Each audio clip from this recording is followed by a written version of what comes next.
पुढची बातमी बघूयात। नाशिक जिल्ह्यामध्ये महाविद्यालयीन तरुणीवरती अत्याचार झाल्याची घटना घडली आहे आणि या प्रकरणी निफाड आणि आडगाव पोलिसांमध्ये 5 जणांच्या विरोधामध्ये गुन्हा दाखल झालाय।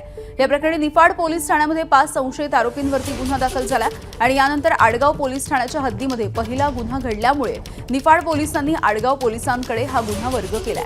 आडगाव पोलिसांनी एकाला अटक केली आहे तर 4 संशयित आरोपींना ताब्यात घेतलाय। महाविद्यालयीन शिक्षण घेत असताना पीडित तरुणीवरती 2 वर्षांच्या कालावधीमध्ये विविध ठिकाणी 2 जणांनी अत्याचार केल्याची पोलिसांमध्ये तक्रार करण्यात आली आहे। काल निफाड पोलीस स्टेशनवरून एक तक्रार दाखल करून आमच्याकडे वर्ग करण्यात आलेली आहे। पीडित आहे, तिने एक 6-7 लोकांविरुद्ध तक्रार निफाड पोलिसांनी दिली होती। 5 इसम ताब्यात देण्यात आले आहेत, ते निफाडचे आहेत। ही जी घटना आहे ती साधारण 2 वर्षापूर्वीची घडलेली घटना आहे। त्यात आडगाव पोलिसांच्या घटनेतील जो आरोपी आहे त्याचे त्या तरुणीसोबत संबंध आले होते। त्यानंतर वेगवेगळ्या ठिकाणी आणि वेगवेगळ्या एक आरोपीचे संबंध आलेले आहेत। एकंदरीत 2 वेळेस त्या तरुणीसोबत 2 इसमांसोबत 2 इसमांनी अत्याचार केलेले आहेत। बाकी त्या दृष्टीने तपास सुरू आहे।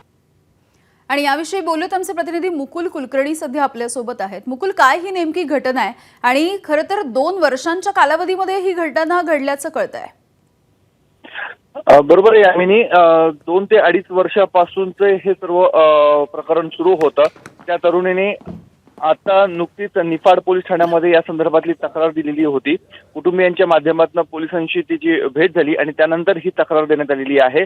जसं पोलीस अधिकारी सांगत आहेत, सुरुवातीला हा संपूर्ण प्रकार निफाड म्हणजे नाशिक ग्रामीण पोलीस हद्दीमध्ये हा संपूर्ण प्रकार घडलेला होता।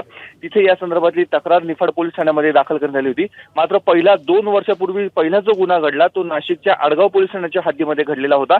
त्यामुळे निफाडमधनं नाशिकच्या आडगाव म्हणजे शहर पोलिसांमध्ये हा गुन्हा वर्ग करण्यात आलेला आहे। त्यामुळे नाशिक शहर आणि नाशिक ग्रामीण असे दोन्ही पोलीस दलाच्या माध्यमातून या संपूर्ण प्रकरणाचा छडा लावला जात आहे।